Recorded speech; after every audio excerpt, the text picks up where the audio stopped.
ओम शांति। आज 16 अगस्त 2025 के साकार मधुर महावाक्य हैं और आज है जन्माष्टमी का पावन पर्व। सभी को जन्माष्टमी के पावन पर्व की बहुत बहुत बधाइयाँ, हार्दिक शुभकामनाएं। आज का दिन कितना खुशियों भरा दिन है, जहाँ तहाँ श्री कृष्ण जी के जीवन चरित्र की सुंदर सुंदर झांकियां हैं। कोई उपवास कर रहा है, कोई झांकियों का दर्शन कर रहा है। चारों तरफ हर्षोल्लास छाया हुआ है।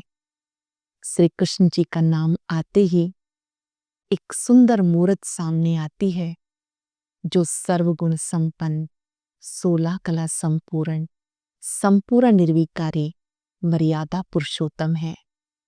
श्री कृष्ण जी के चेहरे पर हमेशा मुस्कुराहट दिखाते हैं। एक अलौकिक स्माइल है। ये हम सब के लिए बहुत सुंदर प्रेरणा है कि जीवन में कैसी भी परिस्थितियां क्यों ना हो, सदा मुस्कुराते रहना है। व्रत रखना अर्थात अपने मन में कोई ना कोई दृढ़ संकल्प करना, न केवल खान पान का। जो सच्चा व्रत है वो है कि हम किसी को भी दुख नहीं देंगे, सदा खुश रहेंगे, खुशियां बांटेंगे। चारों तरफ झांकियों का दर्शन करने जाते हैं, नए नए वस्त्र पहनते हैं। ये यादगार है। अब नई दुनिया आने वाली है और उसमें फर्स्ट प्रिंस होंगे श्री कृष्ण जी। उनके यादगार में जहां तहां आज यादगार चरित्र बनाए गए हैं। कहीं उन्हें पीपल के पत्ते पे दिखाया गया, क्योंकि वो सृष्टि की नंबर 1 पवित्र आत्मा है। हम सब भी उनके समान सदा पवित्र बनने का, सदा हर्षित रहने का संकल्प लें। आज के दिन में कोई ना कोई व्रत जरूर धारण करें। हर एक को मिलते हुए मधुरता की मिठाई खिलाएं। सदा अपने मन में सबके लिए शुभ भावना और प्यार रखें। आज की मधुर मुरली भी जन्माष्टमी पर है। इसमें बाबा ने समझाया कि अब रंग बिरंगी नई दुनिया आ रही है। उस वंडरफुल दुनिया में आप तभी जा सकते हैं जब आपके अंदर दैवी गुण हो। ध्यान रहे, पूजा करने से हम उस नई दुनिया में नहीं जा सकते। पूजनीय बनने के लिए पुरुषार्थ करना होगा। उनके जैसे गुणों को अपने में लाना होगा।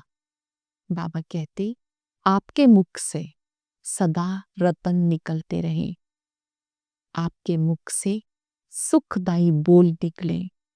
मन वचन कर्म से पवित्र बनो। बाबा ने कहा, ये आत्मा कैसे श्याम, कैसे सुंदर बनती है, उसकी विधि क्या है, ये बाबा सिखाते हैं। निराकार परमात्मा प्रजापिता ब्रह्मा के द्वारा जो योग सिखाते हैं, इस योग से ये आत्मा पावन बन गई, चमकीली बन गई, नई दुनिया का प्रिंस बन गई। बाबा जो योग सिखाते हैं, इस योग के द्वारा आत्मा को पावन बनाना है। बाबा ने कहा, ये भी अक्ल सीखो, कैसे याद करना है, कैसे याद से आत्मा का शुद्धिकरण होता है। बाबा स्वयं पढ़ाते हैं। ये बेहद खुशी की बात है। जिन्हें स्वयं भगवान पढ़ाते हैं, वो विद्यार्थी कैसे होने चाहिए। बाबा ने आज ये भी कहा कि ऐसा नहीं कि सिर्फ रक्षाबंधन के दिन ही आपको राखी बांधनी है। नहीं, जब आप पवित्रता की प्रतिज्ञा करते हो, ये सच्ची राखी है। हम आत्मा रूप में भाई भाई हैं। ये संकल्प रखना, ये पवित्रता का संकल्प याद करना सच्चा रक्षाबंधन है। आज के दिन बाबा ने बहुत सुंदर बेफिक्र बनने की विधि सिखाई कि अब मेरेपन को समाप्त कर दो। जहां भी मेरा मेरा है, वहां भय आता है। निर्भय बनना है तो ये याद करो, मेरा तो एक बाबा, दूसरा ना कोई। इस विधि से आप बेफिक्र बादशाह बन जाएंगे। आज पूरा दिन श्री कृष्ण जी के समान तन मन से हर्षित रहेंगे और इस स्वमान में रहेंगे, मैं बेफिक्र बादशाह हूं, मेरा कुछ भी नहीं, सब कुछ प्रभु आपका, मैं भी आपका हूं। महसूस करेंगे इससे कितनी निर्भयता आती है। सुनते हैं बाबा के मधुर बोल। बाबा ने कहा, मीठे बच्चे, तुम्हारी एम ऑब्जेक्ट है वंडरफुल रंग बिरंगी दुनिया का मालिक बनना, स्वर्ग का मालिक बनना। सदा इस खुशी में हर्षित रहो, मुरझाए हुए नहीं। हम रंग बिरंगी दुनिया का मालिक बन रहे हैं, इस खुशी में रहो, मुरझाए हुए नहीं। तकदीरवान बच्चों को कौन सा उमंग रहता है? हम सब तकदीरवान बच्चे हैं। तकदीरवान को कौन सा उमंग रहता है? हमें बेहद का बाप नई दुनिया का प्रिंस प्रिंसेस बनाने के लिए पढ़ा रहे हैं। तुम इस उमंग से सबको समझा सकते हो। हम इस लड़ाई में स्वर्ग समाया हुआ है। ये महाविनाश महापरिवर्तन की घड़ी है। इसके बाद नई दुनिया आने वाली है। इसके बाद स्वर्ग के द्वार खुलने हैं। इस खुशी में रहना है और खुशी खुशी से दूसरों को समझाना है। गीत है, दुनिया रंग बिरंगी बाबा। ओम शांति। ये किसने किसको कहा कि दुनिया रंग बिरंगी है? अब इसका अर्थ दूसरा कोई समझ ना सके। बाबा ने समझाया, ये खेल रंग रंगीला है। इस संसार को खेल की दृष्टि से देखेंगे। ये संसार एक कर्म क्षेत्र है। ये विश्व नाटक बहुत सुंदर रंग रंगीला है। कोई भी बाइस्कोप आदि होता है तो बहुत रंग बिरंगी सीन सीनरी आदि होती है ना। अब इस बेहद की दुनिया को कोई नहीं जानते। तुम्हारे में भी नंबरवार पुरुषार्थ अनुसार जानते हैं। तुम समझते हो स्वर्ग कितना रंग बिरंगा है, खूबसूरत है, जिसको कोई भी नहीं जानते, किसी की बुद्धि में नहीं। ये वंडरफुल रंग बिरंगी दुनिया है। सतयुगी दुनिया रंग बिरंगी दुनिया है। गाया जाता वंडर ऑफ द वर्ल्ड। इसको तुम जानते हो। तुम बच्चे अपना अपना पुरुषार्थ कर रहे हो। ये एम ऑब्जेक्ट है ना, वो है वंडर ऑफ द वर्ल्ड, रंग बिरंगी दुनिया जहां हीरे जवाहरात के महल होते हैं। तुम एक सेकंड में उस बैकुंठ में चले जाते हो। बाबा ने बैकुंठ के लिए बताया, वहां सब सुखी होते हैं, आनंदित होते हैं, हर चेहरे पे मुस्कुराहट होती है। एक सेकंड में अपनी बुद्धि रूपी विमान के द्वारा आप वहां पहुंच सकते हैं स्वर्ग में। कुछ पल के लिए स्वर्ग दर्शन करें, याद करें श्री लक्ष्मी नारायण का वो राज्य है जिसमें सब प्रसन्न चित्त है। बहुत सुंदर प्राकृतिक सौंदर्य है। एक धर्म, एक राज्य, एक भाषा, चारों तरफ खुशहाली ही खुशहाली है। अपने आप को देखेंगे देवात्मा के रूप में, डबल ताजधारी के रूप में। बाबा का बच्चों को समझाते, एक सेकंड में आप उस वैकुंठ में जा सकते हो, स्वर्ग दर्शन कर सकते हो, तीसरे नेत्र से देख सकते हो। बाबा ने कहा, उस वैकुंठ में आप चाहते हो, खेलते हो, रास विलास करते हो, बरोबर वैकुंठ नई दुनिया के तुम मालिक थे। ये कितना वंडरफुल है। यहाँ ये माया का राज्य है, ये भी कितना वंडरफुल। मनुष्य क्या करते हैं दुनिया में कोई भी नहीं जानते। हम नाटक में खेल खेल रहे हैं। बाबा ने दोनों दुनिया का बारे में बताया, सतयुगी दुनिया के बारे में और यहाँ माया के राज्य के बारे में। बाबा ने कहा, यहाँ पर सब आत्माएं अपना अपना पार्ट प्ले कर रही हैं। हम नाटक में खेल खेल रहे हैं। नाटक अगर समझे तो नाटक के आदि मध्य अंत का भी ज्ञान हो। तुम बच्चे जानते हो बाबा कितना साधारण है। माया बिल्कुल भुला देती है। नाक से पकड़ा, ये भुलाया, अभी अभी याद में है, बहुत हर्षित रहते हैं। ओहो, हम वंडर ऑफ द वर्ल्ड, स्वर्ग के मालिक बन रहे हैं, फिर भूल जाते हैं, मुरझा जाते हैं। अभी भी याद है, अभी भी माया भुला देती है। ऐसा मुरझा जाते जो भील भी ऐसा मुरझाया हुआ ना हो, जरा भी जैसे कि समझते ही नहीं कि हम स्वर्ग में जाने वाले हैं। हमें बेहद का बाप पढ़ा रहे हैं। ये बात याद कर कितनी खुशी होनी चाहिए।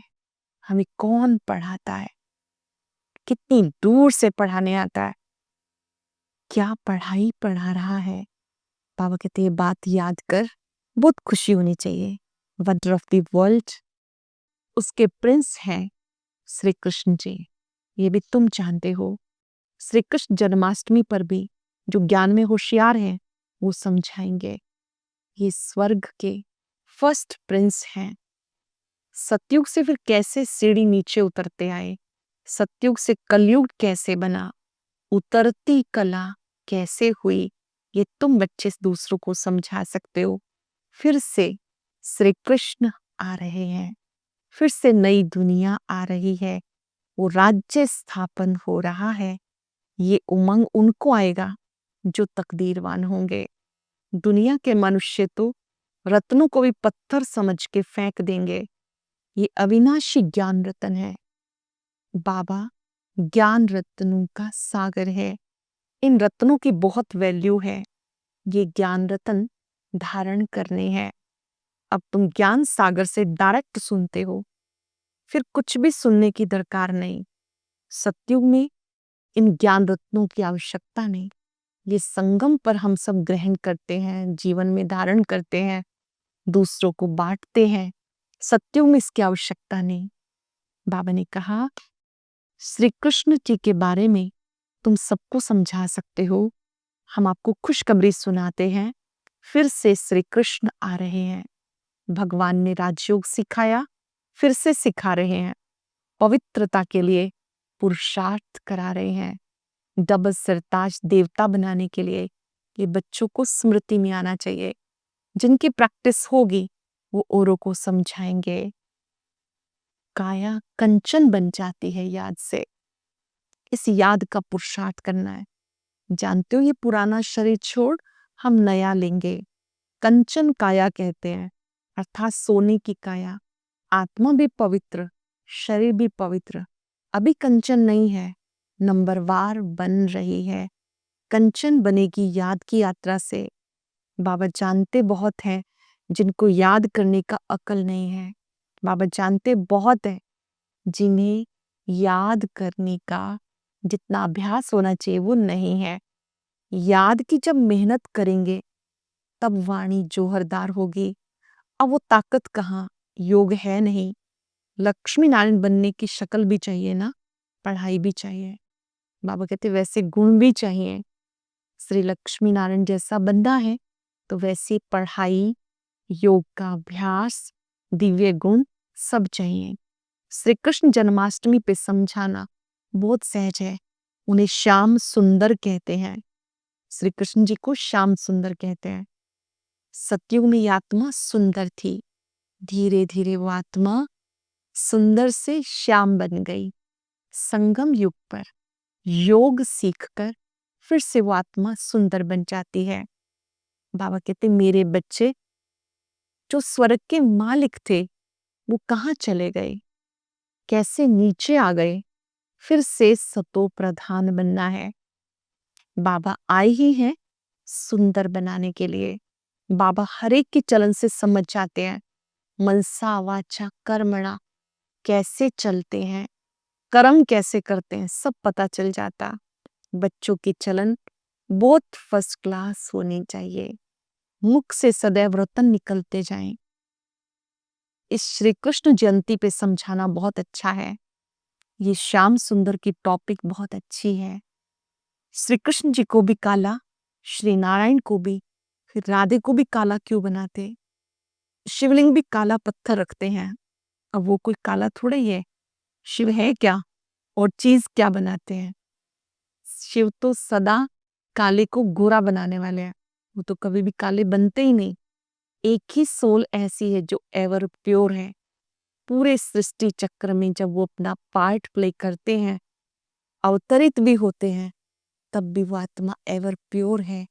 बाबा कहते फिर भी यादगार में उन्हें काला क्यों दिखाया, जबकि शिव तो काली आत्मा को गोरा बनाने वाले हैं, श्याम को सुंदर बनाने वाले हैं। इस पर तुम समझा सकते हो। अब देखते हैं बच्चे क्या सर्विस करते हैं। बाबा कहते हैं ज्ञान सब धर्म वालों के लिए, ये सत्य ज्ञान ईश्वरीय ज्ञान है, ये सभी के लिए है। कोई भी धर्म वाला हो, कोई जाति, कोई भिन्न भिन्न समुदाय वाला क्यों ना हो, ये ज्ञान सबके लिए है। उन सबको कहना है, बाप कहते हैं मुझे याद करो तो तुम्हारे जन्म जन्मांतर के पाप कट जाएंगे। पवित्र बनना है, तुम किसी को भी राखी बांध सकते हो। दे सही दे के सब धर्मों को भूलो, अपने को आत्मा समझो। योग में ये बहुत जरूरी चीज है। देह देह के संबंध पदार्थ सब भूलो, अपने को आत्मा निश्चय करो। बाबा समझ जाते हैं बच्चे कितना याद करते हैं, प्रैक्टिस करनी है। बाबा मम्मा बच्चों को समझाते हैं, बच्चों को भी याद का बहुत अच्छा अभ्यास करना है। जन्माष्टमी पर बहुत सेवा कर सकते हो। अब तुम्हारी झोली भर रही है, तुम्हें बहुत खुशी होनी चाहिए। ज्ञान रत्नों से बाबा हमारी झोली भर रहे हैं। ये ज्ञान रत्न अविनाशी ज्ञान रत्न है, बहुत खुशी होनी चाहिए। बाबा देखते खुशी कोई कोई में बिल्कुल भी नहीं है। श्रीमत पर ना चलने का जैसे कसम उठा लेते हैं। सर्विसेबल बच्चों को सर्विस के बिना कुछ भी सूझेगा नहीं। समझाते हैं बाबा की सर्विस नहीं की, किसको रास्ता नहीं बताया, तो गोया कुछ नहीं समझा। औरों को रास्ता नहीं समझाया तो इसका मतलब खुद भी नहीं समझे, ये समझने की बात है। बैज में भी श्री कृष्ण का चित्र हो, इस पर तुम समझा सकते हो। फिर से नई दुनिया आ रही है, श्री कृष्ण जी आ रहे हैं, उसमें चलने के लिए पुरुषार्थ करो, बैज पे भी समझा सकते हो। बाबा कहते ये बड़ी समझने की बात है कि अब ये पैगाम सबको देना है। इतना नशा चाहिए, भगवान हमें पढ़ाते हैं। भगवान स्वयं सत्युगी दुनिया का मालिक बनाते हैं। बच्चे पढ़ते भी हैं, औरों को पढ़ाते भी हैं। मनसा वाचा कर्मणा, पवित्र रहना है। ये ज्ञान की बातें अच्छी रीति समझनी है, पवित्र रहना है। वो एक ही है जिसको याद करना है, किसी भी देहधारी को याद नहीं करना। इस एक याद से क्या क्या होता है, कितना सुख मिलता है। किसी भी देहधारी को याद करेंगे तो प्राप्ति कुछ नहीं। विदेही बन विदेही बाबा को याद करेंगे तो आत्मा खुशी से, शक्ति से, प्यार से भर जाती है। एक एक मिनट भी जब भी टाइम मिले चुरा लेना है। चलो फिर से बाबा को याद करते हैं, शक्तियां लेते हैं, लेकर दूसरों को देना। बाबा कहते इस याद में तुम बच्चों को बहुत प्रैक्टिस करनी है।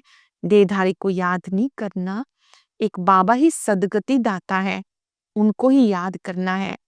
अपने आप को देखना है, मैं कितना याद करता हूँ। खुद से पूछना है, ऐसे मीठे बाबा को मैं कितना याद करता हूँ। शिव बाबा आते हैं बच्चों को पढ़ाने के लिए। अच्छे गुण धारण करके अपने कुल का नाम बाला करो। जानते हो हम ऊंच से ऊंच ब्राह्मण कुल के हैं। इस समय हम सब ब्रह्मा के संतान ब्राह्मण हैं, ब्रह्मा कुमार कुमारियां हैं। ब्राह्मणों का काम क्या है? पावन बनना, औरों को बनाना। फिर राखी का भी अर्थ तुम किसी को समझा सकते हो, किसी का भी कल्याण कर सकते हो। बाबा युक्तियां बताते हैं, भले राखी बंधन का दिन ना भी हो तब भी तुम राखी बांध सकते हो, क्योंकि ये प्रतिज्ञा का धागा है, संकल्प का धागा है। ये बात तुम सबको समझाओ। बाबा कहते मुझे याद करो तो गोल्डन एज में चले जाएंगे। अच्छा, मीठे मीठे सिक्के रदे बच्चों प्रति मात पिता बाप दादा का याद प्यार गुड मॉर्निंग। रूहानी बाप की रूहानी बच्चों को नमस्ते। रूहानी बच्चों की रूहानी बाप दादा को याद प्यार नमस्ते गुड मॉर्निंग। शुक्रिया बाबा, शुक्रिया। धारणा के लिए सार। आज की मुख्य बात, ज्ञान रत्नों के सागर से जो ज्ञान रत्न प्राप्त हो रहे हैं उसकी वैल्यू रखनी है। विचार सागर मंथन कर स्वयं में ज्ञान रत्न धारण करने हैं। मुख से सदा रत्न निकालने हैं। याद की यात्रा में रहकर वाणी को जोरदार बनाना है। याद से आत्मा कंचन बनेगी, इसलिए याद करने का अकल सीखना है। नहीं लगता योग सीखना है, फिर से सीखना है, फिर से प्रैक्टिस करनी है। वेरी स्पेशल वरदान, मेरेपन के सूक्ष्म स्वरूप का भी त्याग करने वाले सदा निर्भय बेफिक्र बादशाह भव। मेरेपन के सूक्ष्म स्वरूप का त्याग करने वाले सदा निर्भय बेफिक्र बादशाह भव। आज की दुनिया में धन भी है और भय भी है। जितना धन उतना भय में ही खाते, भय में ही सोते हैं। जहां मेरापन है वहां भय जरूर होगा। जहां पर मेरापन है वहां भय जरूर होगा। कोई सोने का हिरण भी अगर मेरा है तो भय है, लेकिन यदि मेरा एक शिव बाबा है तो निर्भय बन जाएंगे। तो सूक्ष्म रूप में भी मेरे को चेक करो, उसका त्याग करो, तो निर्भय बेफिक्र बादशाह रहने का वरदान मिल जाएगा। सरल शब्दों में, सूक्ष्म में भी कहीं मेरा मेरापन है तो भयभीत रहेंगे। मेरा एक बाबा, अगर ये पाठ पक्का है तो निर्भय बन जाएंगे। स्लोगन है, दूसरों के विचारों को सम्मान दो तो आपको सम्मान स्वतः ही प्राप्त होगा। सम्मान देंगे तो सम्मान प्राप्त होगा। आज हम सब श्री कृष्ण जी की तरह पूरा दिन हर्षित रहेंगे, प्रसन्नचित्त रहेंगे और इस स्वमान में रहेंगे, मैं बेफिक्र बादशाह हूं। श्री कृष्ण जी को बांसुरी बजाते दिखाया है, ये निशानी है सदा सुख चैन में रहने की, आनंदित रहने की। स्वयं निराकार परम पिता परमात्मा मुझे ऐसी दुनिया में लेकर जा रहे हैं जहां सुख चैन की बांसुरी बजती है, सभी प्रसन्न चित्त है। मैं आत्मा भी बाबा से वायदा करती हूं, ऐसे दिव्य गुणों को स्वयं में लाकर सदा प्रसन्न चित्त रहूंगी, हर्षित रहूंगी। मैं सब फिक्रों से परे बेफिक्र बादशाह, फिक्रों से फारिग करने वाले बाबा, आपका शुक्रिया, बारंबार शुक्रिया, हर श्वास में शुक्रिया। ओम